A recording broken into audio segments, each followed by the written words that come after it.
Why did you want to be on the January 6th committee? Oh, I didn't want to be on it. I was kind of hoping that cup would pass for me, as it were. I remember, hearing initially when the committee happened, and there was this rumor that Nancy Pelosi was going to put a Republican on, and I just remember thinking, please don't let it be me. I don't want to do it. And then, she announced Liz Cheney, and then next you had, when Kevin pulled all his members off, I knew at that point pretty much I was set because, I was the only other Republican that voted to form this committee, and so then I was asked by Eric Swalwell and Jamie Raskin, and I knew at that point that morally I couldn't say no to it, and so when that came to me, I had to do it.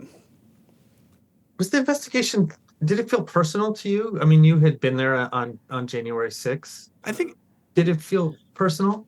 the investigation felt fairly personal to me because not only had I actually been there on January 6th during the attack and, felt that threat, I'd been a target of many of the conspiracies or the conspiracy theorists that, called me a rhino and said that, I was enabling, in essence, the destruction or the stealing of the election, the destruction of democracy. And so I knew that without accountability, at least verbal accountability or written accountability, not speaking yet about the Department of Justice, without that, who knew what future history would record about this? And I knew it was essential not just for, vindication in terms of what I was saying, but in vindication for the country and to defend the democracy. What was the most important thing that you thought the committee needed to do? Because, one thing a lot of people said was, we saw what happened on January 6th. We saw what the president had said. We'd seen the tweets. We'd seen the video. What was the point of the committee for you? Well, besides getting to actual accountability, and I think, today I believe that this Department of Justice investigation would not have happened without the committee. But I think the most important thing is people got channelized on the day of January 6th. What was January 6th? It was an attack on the Capitol. That became the story. I think the bigger story is not really that. January 6th was a symptom. The bigger story is everything that happened prior, and even, frankly, some of the denialism that's happened after. But everything prior, you think of, the former president telling the Department of Justice to just say the election was corrupt, right? And then leave the rest to us. We'll exploit that doubt you create, basically.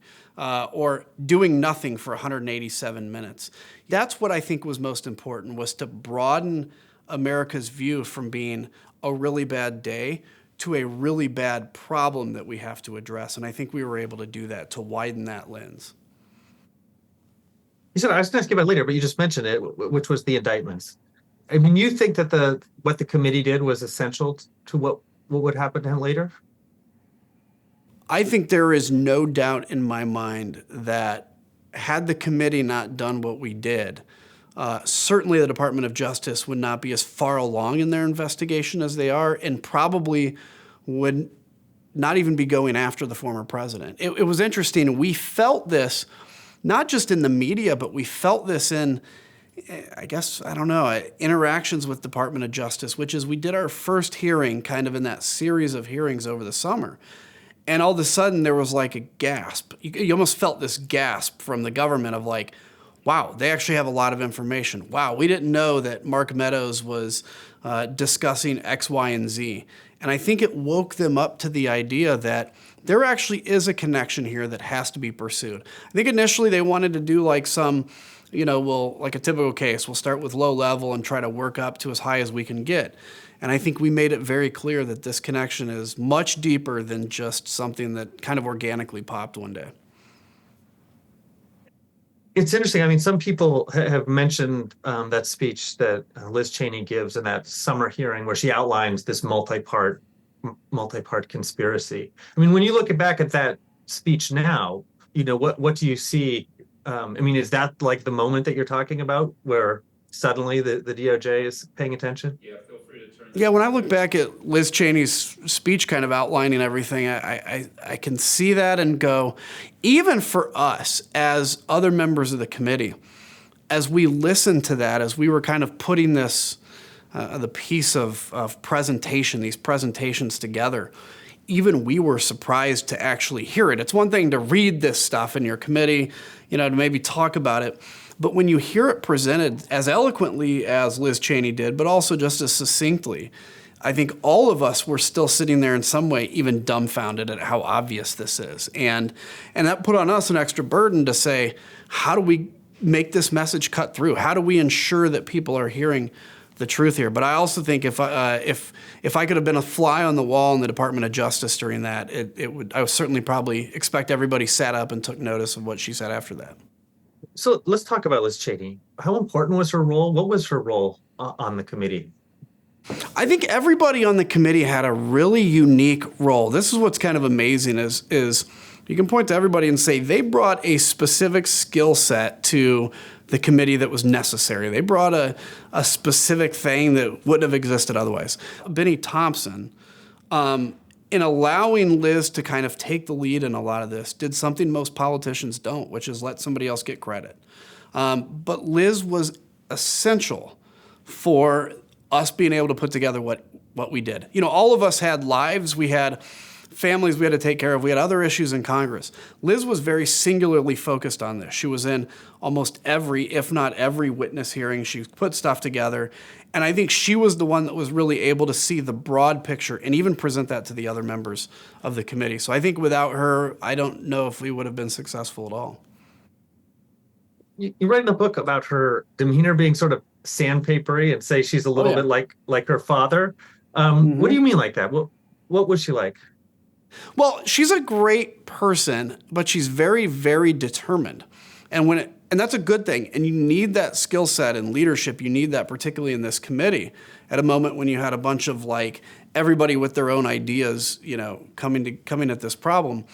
But she was pretty determined, pretty focused. And so there'd be moments, kind of behind the scenes when somebody wanted to pursue one line of questioning or wanted to do something, and she would really try to get her way in doing it a different way. And she took criticism well, so we could push back. It wasn't like, I'm going to take my ball and go home. But she was very determined, and very determined in a lot of the legal strategy that the case pursued as well. We had to fight a bunch of different witnesses in court. We had to, try to refer people to the Department of Justice for violating their subpoenas. And she was very instrumental in kind of helping to determine what that would look like. So, yeah, sometimes she'd rub people the wrong way, but I think that was necessary in a time where you have a bunch of politicians with egos. And I gather from your book, she was one of the people saying, keep the focus on the former president. Is that right? Yeah, she definitely wanted to keep the focus on Trump, and I agreed with that. Where that could run into some tension is we also wanted to talk about the failures of law enforcement, which we ultimately did, and put some of those things out there. But what she was concerned with, and I think it was a legitimate concern, is that could be, and they tried to, but that could be taken by the Trumpers, for instance, a failure of law enforcement and used as the excuse for what happened. It's the equivalent of blaming a homeowner whose home was robbed because, he didn't barricade the front door. So, yeah, she wanted to make sure that he didn't evade any kind of blame for this because she was convinced, as the rest of us were, that without Donald Trump, none of this would have happened. I mean, was it also when she's outlining that case that there was a moral responsibility, but also this was a crime? Is that part of what she's saying when she's outlining that? I think it's very clear that she was outlining criminal actions. And obviously, we're in unprecedented territory. So this is new. It's not like you can point to, the U.S. versus Reagan or something like that and say this has happened before. This is new. And that actually is part of the reason we felt such an imperative to get this right. Because, once you violate some kind of standard in D.C. or laws, and that's not enforced, it continues to get violated. So I think it was important to show criminal action here. And it was important for me as a military member, particularly, to show a violation of the oath. One of the things I learned that frightens me a little bit is that the oath and the institutions and the guardrails of government are only as good as those who are willing to take them seriously. If you don't take your oath seriously, and to you it's a meaningless word, trust me, there are ways around doing things that don't defend the Constitution. So this was a very important moment in that. And I think we showed that Donald Trump both violated his oath and also committed criminal activity. You and Liz Cheney are the two Republicans on the committee. When you find yourself on that that dais or being announced with the other members, are you putting a political target on yourself, a literal target on yourself by being those two Republicans on that committee? I think if you look back, particularly at that moment and really the whole time we had the select committee, there were probably two Republicans in the country that were hated the most and under the most threat. And I think it was Liz Cheney and I. All you had to do was, frankly, look at Twitter, look at your mail to the people that found your address and what they sent. So I think there was a physical target on us. I think obviously there was a political target on us. And the sad part about it is I'm not saying that for sympathy. It's me. Like, I chose to do this. My 6-month-old at the time didn't choose to have somebody write in and say that they hope he wanders out into traffic and gets killed. My wife married me because she loves me, not because she wanted to be the target of any kind of attacks like that. And, she had to take the kid out for a walk and have a police officer slowly follow her. I mean, that's no way anybody should live, particularly for trying to do the right thing in this country.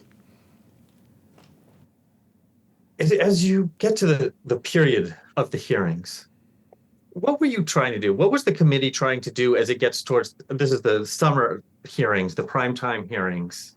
What was at stake? What were you hoping for? Well, when we got to the summer, the one thing that we knew was what we know is a compelling case. The information that we have is compelling. The thing we needed to do was tell that to the American people in a compelling way.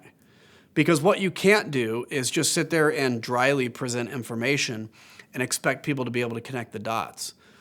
We had so much video, we had so much testimony that we knew we could have other people come in and, in their own words, tell the American people what happened. So for us, going into that, the imperative was, yes, making sure we got it right, of course, and making sure the information was there, but telling this in a way that's compelling and that can maintain people's attention. And so that's why we brought in eventually James Goldstein, who was former president of ABC News and understood how to put these presentations together. And he brought in a very talented team of people that worked 100 hours a week to put this stuff together.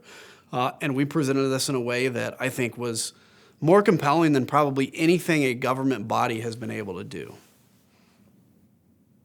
Tell me what it's like to sit on the dais, that first hearing, that first primetime hearing, what you're seeing, what's going through your mind. So there's two really important moments, the very beginning and the very end of all the hearings that stand out to me. At the very beginning, of the series of hearings, I think that was probably the first time that I've had any focus on me from literally every camera in the United States of America, where every channel is tuned into what we're saying. So you now feel a weight of that, obviously, the history of that moment. I recognize that for the next 100 years, 200 years, people are going to study this moment and study this committee. And, that's a pretty big weight to bear. And it also was that weight that, okay, now that everybody's watching, we have to get this right. We have to be factually accurate, and we have to make sure that what we're saying is compelling. The other moment that stood out is the very end, because we voted to adopt this report.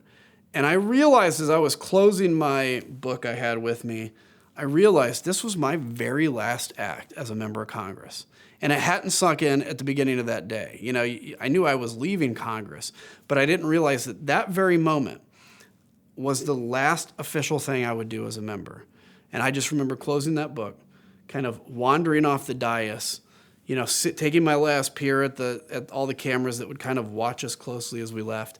And when I went into the back, it just kind of hit me like, this is over. And in a way, it was sad. It was sad because it's the end of an era, in my life.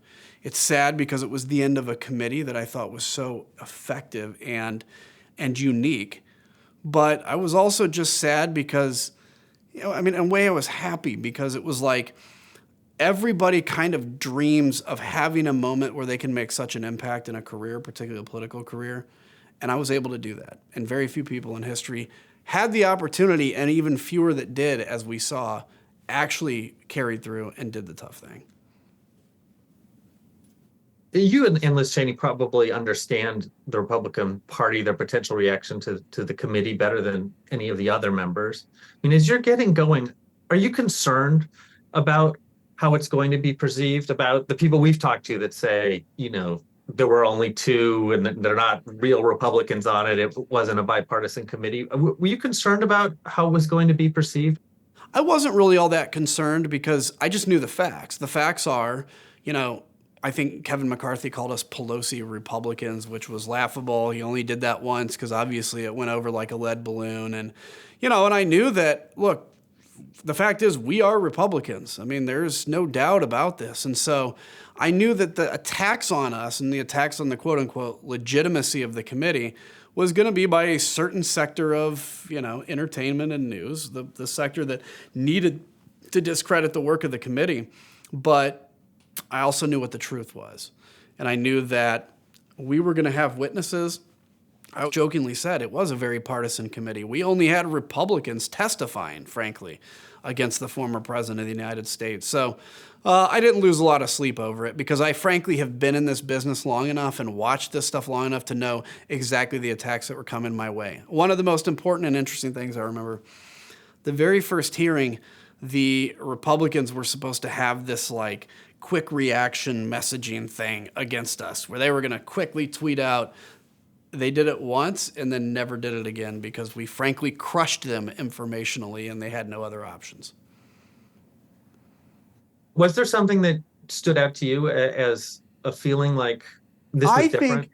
I think the moment in the first hearing where I was kind of like, okay, this is a big deal. We all, in each of the committee hearings, we had like a kind of an intermission, a halftime, where the networks talked a little bit about what happened. We went back and kind of regrouped, and then we came back out for the second half, sort of like a ball game. And we would go back and we would have television on and watching the news. And to see the analysts talking about that, very stone-faced, but very like sober and serious about what we had just presented over the last hour, that was the moment I realized that this was going to be effective and different. Because what I expected was, I was worried that too much had leaked out of our investigation, that we didn't have any quote-unquote surprises left.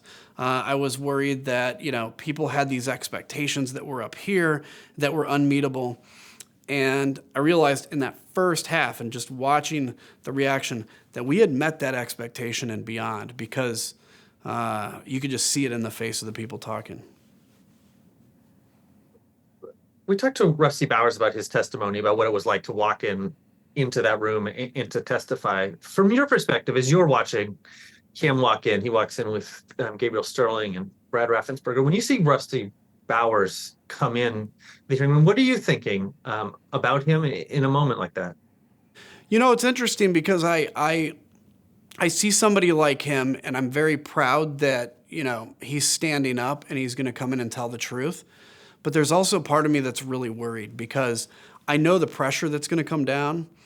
And I'm not really worried that, he's going to be hurt or lose his job. I'm worried that he's going to change his mind because I've seen so many people that have taken the pressure and they just couldn't handle it and they change their mind or they back away or they go over the top on some other issue to try to win back the people whose trust they lost.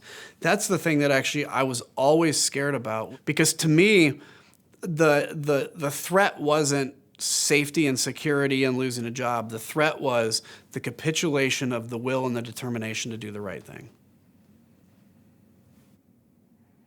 And so when you see him sit there and take the oath and then recount these pretty damaging conversations that he has with President Trump, with Rudy Giuliani, what do you think at that moment? When I watch him recount these conversations and say what happened, I mean, at that moment, it's just kind of like you feel a sense of kinship. The best way to explain it is when you're kind of alone on a Republican island or off a Republican island like I was and Liz Cheney was, really to find anybody else that has that same level of determination or concern or willingness to speak out. It's just like an automatic brother. I mean, really, it feels like family. And so I felt like a quick kinship in terms of this is somebody who's committed to doing the right thing. There is a remnant of Republicans left that will say this. And I felt very proud and again, it was almost like I could have fought in war with somebody and probably felt as close to that person as I did to people like Rusty Bowers at that moment because they were willing to just do the right thing, and that's rare. And one of the other people at that hearing, Gabriel Sterling, I think the committee uses him as much for that press conference that he gave warning of violence, which was something during that period you were personally being exposed to. Why was Sterling so important in that press conference and the story he was telling? So I think Abe Sterling was the first to really, as far as I remember, to really come out and say, this is going to lead to violence. I think I was probably tweeting it and maybe saying it on a news channel or two. But he came out and had the eyes of the world and said this, and he was right. I mean, look, obviously he was right. Gabe Sterling would not have been listed as some kind of a Republican in name only or some kind of a liberal Republican prior to that moment. Why is it that he was kicked off the Republican island? Not because he had some view that they didn't agree with. It was because he called out Donald Trump. And that, I think, was the early moment, showed this is a movement based on a man alone, Donald Trump, and not on issues. And it was just important for him to show that raw emotion that was very real. What you see in his press conference is a man who is polished, he presents himself very well.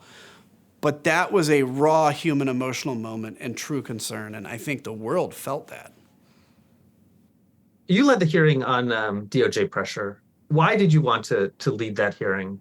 This is not what I wanted to lead. The DOJ hearing was given to me for a good reason, and I didn't want it because I'm not a lawyer. Law stuff bores me to death. And so we're talking about who gets this, and the suggestion is, here, Kinzinger, you get the Department of Justice. And I'm like, you guys know I'm not a lawyer, right? Like, you understand this. But it was brilliant because a lawyer presenting lawyerly things would use lawyerly language and probably lose the vast majority of people that were watching. I had to use this in toned down language that I understood. I had to see things that outraged me, not because of some commitment I have to the law that I learned in law school, but because of my raw anger as an American. When the former president says, hey, DOJ, just say the election was corrupt and then leave the rest to me and the Republican congressman. I looked at that and said, okay, maybe I am the best to lead this. And I think also that had to be a Republican doing it. Because everybody in that scene, those scenes where Donald Trump is trying to get them to do this, everybody of the list of characters were Republicans, were good Republicans that stood up and did the right thing. And I think it was much more effective to have somebody like me, or Liz Cheney could have done it, than to have a Democrat that people automatically would dismiss as a partisan. So in your non-lawyerly explanation, what was the story that you told? The story that I told in that was a president that wanted to exploit doubt in an election and use his Department of Justice to do it. He wanted to stamp doubt, and then he wanted to take the rest of the Republican congressmen, as he said, me and the Republican congressmen, to take that doubt and exploit it. Even trying at the moment to put a new person in as Attorney General that would basically do his bidding. This is a lesson for the future. There's always somebody that's willing to violate their oath to defend this guy. So think of that next time he's up for election. So that was that. And thankfully, there were good Americans, good Republicans, good officials in Department of Justice that took what they called a suicide pact. That said, we're all going to walk if you do this. Next time, there won't be those people there. Next time, there will not be that pact. And we have to remember and recognize that. I hope that's the story I told in that. One of the things that comes through in the testimony and in the report is that Rosen and Donahue have conversations with the president. They tell him repeatedly that there's no evidence to what he's saying. How important was it to understand the president's mental state, whether he believed these things, whether he was lying? How important was that to the committee? How important was it in that hearing? I think it's extremely important both to the committee, to the hearing, and to the law. Because I again, as the not lawyer, I can't give you the specifics on it, but if somebody doesn't necessarily, particularly when it comes to maybe a conspiracy case or something like that, if they don't necessarily think what they're doing is illegal, that will have an impact. But if you can show, as I think we effectively did, that the president at least understood that everybody was telling him that there wasn't anything to what he was saying, whether he believed it or not, I don't know. And I don't think he did believe it. But regardless, you can show that he believed this on an island in that moment. I think that was essential to showing his mindset. And if you noticed, his mindset wasn't to sit there and try to convince them otherwise. The mindset was like, okay, I just need to ask you a little favor. Just say it was corrupt for me. And then I'm pretty good at exploiting this doubt. And that doubt, by the way, that exists is the doubt and faith that's necessary in our election system, which is the most important thing for self-governance to survive. You write in your book about a video of protesters saying, do your job to the DOJ, and that you see a connection between this moment and what happens on January 6th. Can you explain what that video is? Yeah, I mean, the details details is people to you? yelling at the Department of Justice to basically go out and find corruption. So, again, the narrative that had been going around was there's just systemic corruption everywhere. Department of Justice is investigating this, and they need to go. In some cases, it was suggested to seize voting machines, right, and throw out and invalidate elections or run elections again. And so people that are protesting understood that the Department of Justice could, in this case, be an ally to them. Again, looking at that in a silo and saying that's a one-off occurrence is one thing. But looking at that on the perspective of saying the next time somebody that is I'll call them the equivalent of an election denier, is in office, they can surround themselves with people that will do exactly what they want, that will exactly shut down every case that they don't like in the Department of Justice, will go out and try to take over voting machines, will not follow through potentially on some of the decisions of the court. That's a frightening thing, because once that happens, again, once you lose trust in an institution, it's virtually impossible to build trust back. Based on what you learned on the committee, when Donald Trump sends out a tweet that says like January 6th, be there, we'll be wild, does he know that this could lead to violence, does he know where this is in my headed? mind, I don't know if when that tweet went out, if he specifically knew this would lead to violence. I think he understood that this was going to be chaotic and crazy, and he wanted that. But I think when we get closer to that day and you start to see the mindset of like knowing that some of the people out there are armed, for instance, because he's upset, wants to take the magnetometers away because they're not here to shoot him anyway. There are people. I think it became very clear, particularly with the warnings he was getting from folks, that this was going to be a violent moment. How angry he was when he couldn't go to the Capitol. He wanted to go to the Capitol, and when they said no, he was angry about that because he knew there would at least be mild confrontations there. But the thing that goes to his mindset more than any of it is for 187 minutes while this combat was going on, he, for the first time in his life, he is so susceptible to peer pressure to act and speak and think of things. For the first time in his life, he resisted all pressure to act until he saw that law enforcement had turned the tide.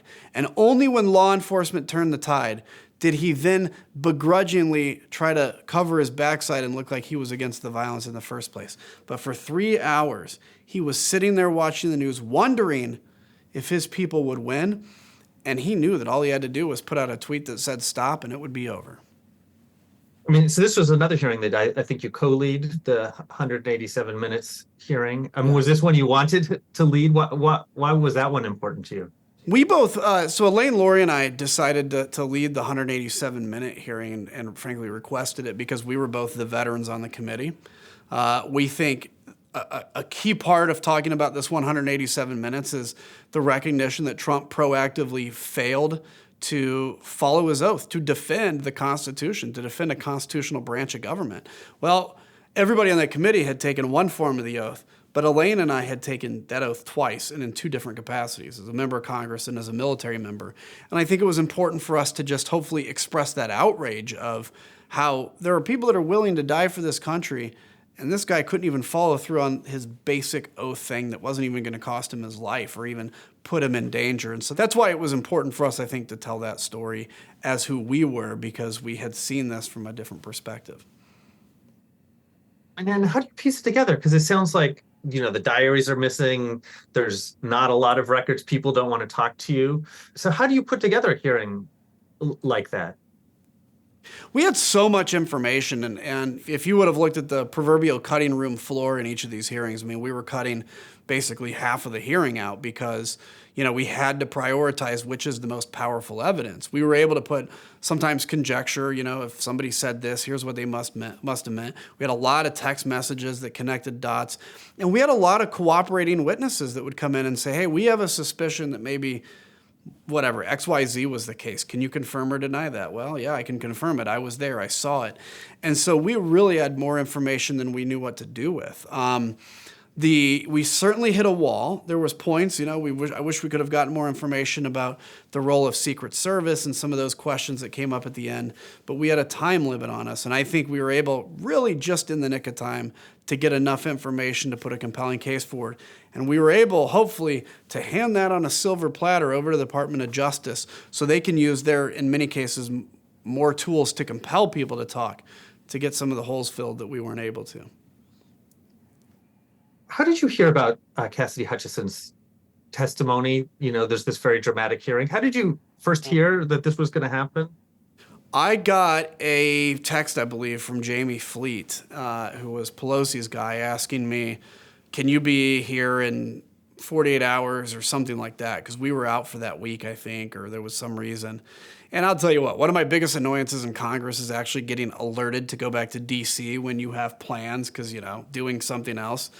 And so I asked him basically, how important is this?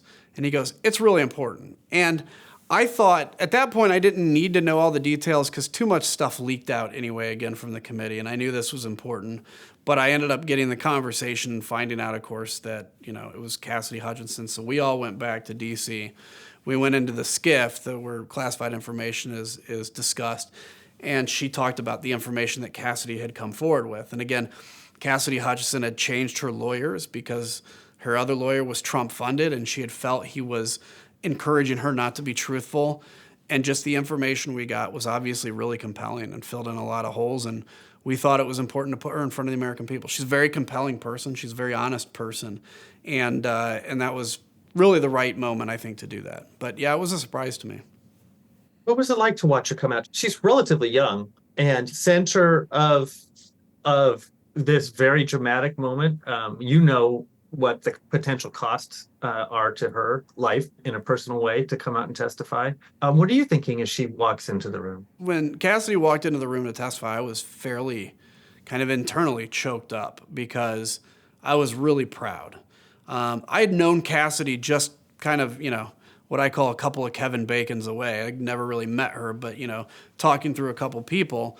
And she was a hardcore Trump loyalist. I mean, she was sold on Donald Trump. The most intimidating thing is all those cameras sitting 1 foot from her face taking pictures of her as she's getting ready to destroy the tribe that she gets her identity from. I've been there, right? I've been in that moment. It was pretty awe-inspiring, to be quite honest with you. And I don't get nervous in hearings and stuff like that anymore, and I didn't in any of the January 6th stuff. But had I been the one sitting at that table, even with all my experience, with all those cameras taking pictures, I would have been nervous. When she started talking and she presented herself as poised as she did and as determined as she did and as deliberate, I was blown away at her maturity and her ability to present what she did. You mentioned some of the things she talks about, the magnetometers, the weapons, the desire to go to the Capitol. How important was that testimony, and what did it go to? I think her testimony was extremely important to show both the intentions and the mindset of the former president, to show kind of the inaction or of somebody like a Mark Meadows who was just scrolling his phone because he didn't know what else to do. I mean, the chief of staff to the president is supposed to be the one in there telling the president to do something, but he knew darn well that was pointless. And it was much better to just try to stay on Trump's good side. What she brought there was that mindset, which was missing in what we would be able to tell about the president, because we didn't have his text messages. Obviously, he didn't text. We had some kind of, tertiary information, but she was able to pin a lot of that together. But the crazy thing that happened after that is after she testified, there was a floodgate of people that agreed to testify as well. Donahue, many others that said, okay, I'll come in and testify, because I think two things. Number one, she would shed light on something that they could, also shed light on. And also looking at a girl with the courage to do that should put a lot of men to shame. You talk about a photo of her hugging Liz Cheney. Would she have been testifying there without Liz Cheney? No, she wouldn't have. I think, I remember early on, I get a call from a friend who says, hey, Cassidy is wondering if she's going to get a subpoena. She hasn't yet. So I actually kind of worked through that thing to make sure that she got a friendly subpoena, that she could come in and talk. And but after that, I got to know her and get a little information. But Liz was just so involved in the day-to-day.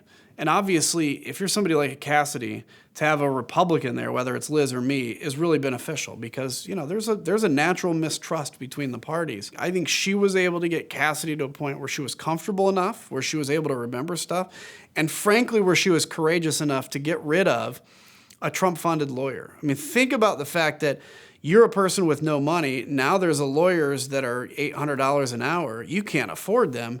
Trump comes along and said, here's one for free. It takes a lot of courage to say, no, not going to do it. And she ended up getting free service anyway.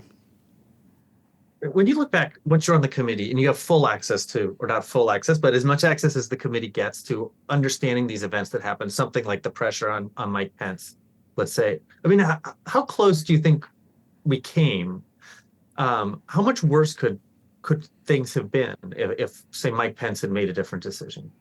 I think we came very, very close to a really bad day on January 6th. I think had Mike Pence made a different decision, automatic constitutional crisis. What do you do in that moment? We obviously have to go to the Supreme Court for an answer, and we don't know what the Supreme Court would have said.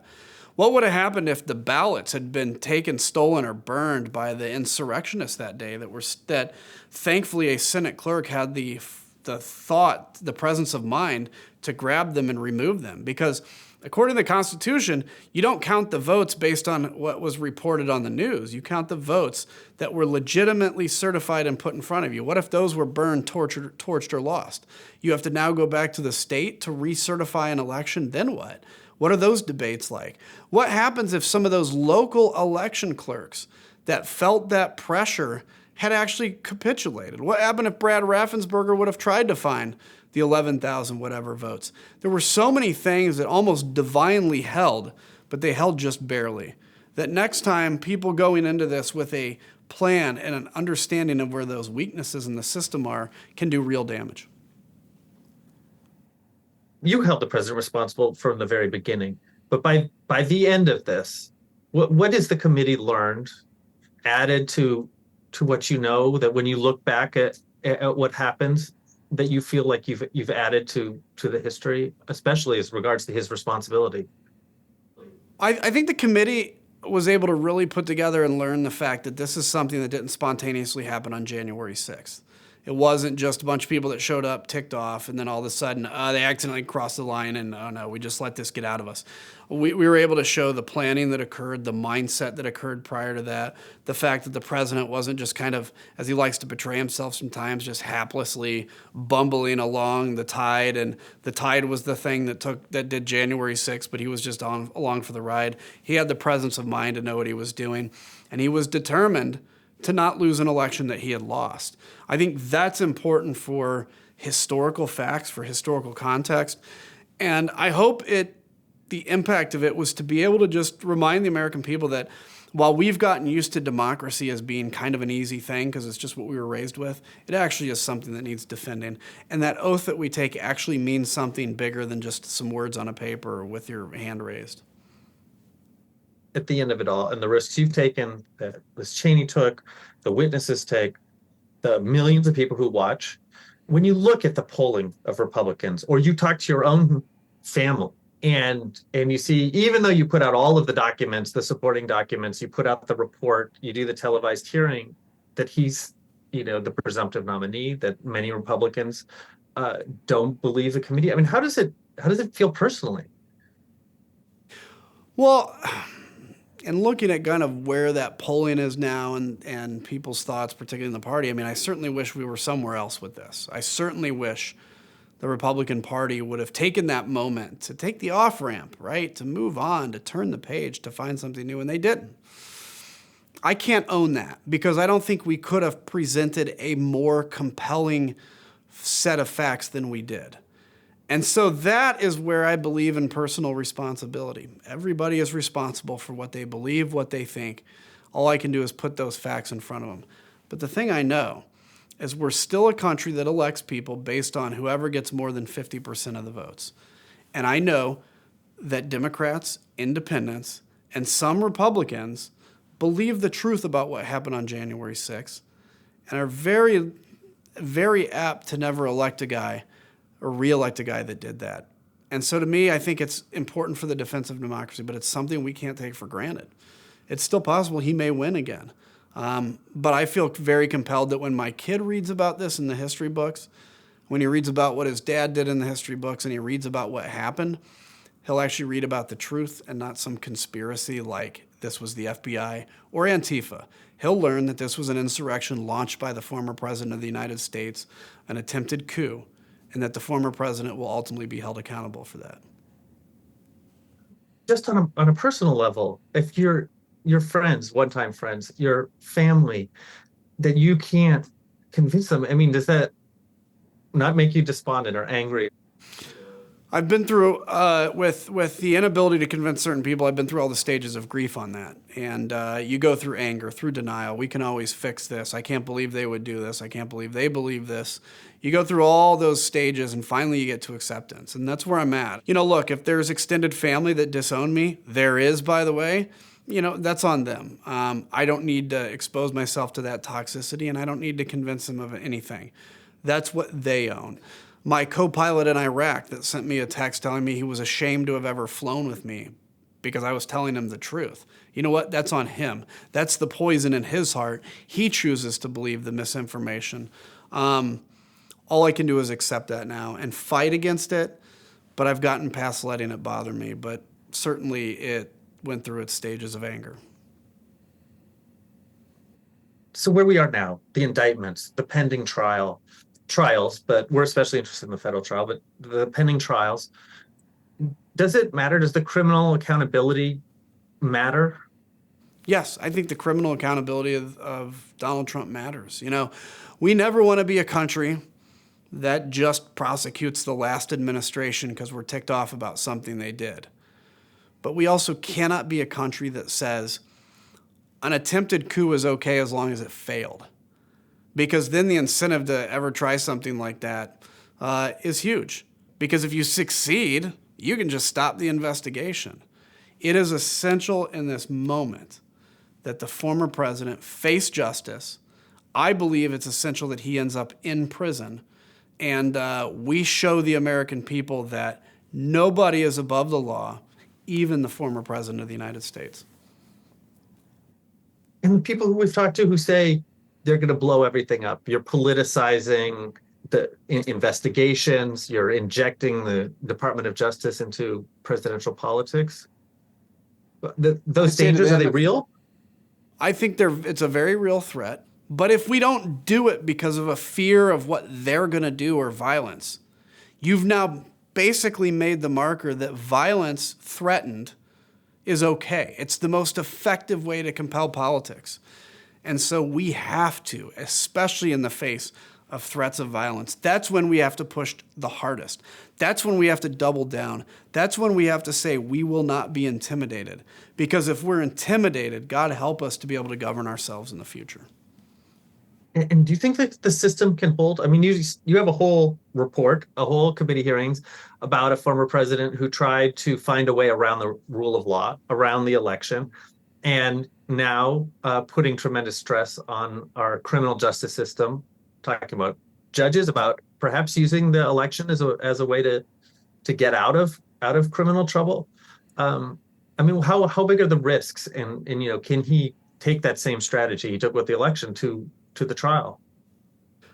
I mean, there's always risks. There's huge risks in all of this, and I think he can take any strategy to trial. He can try to convince a jury of one thing, but I still do believe that the jury system works. And I think you can take even the most MAGA person on a jury faced with the most compelling facts, and ultimately they'll do the right thing.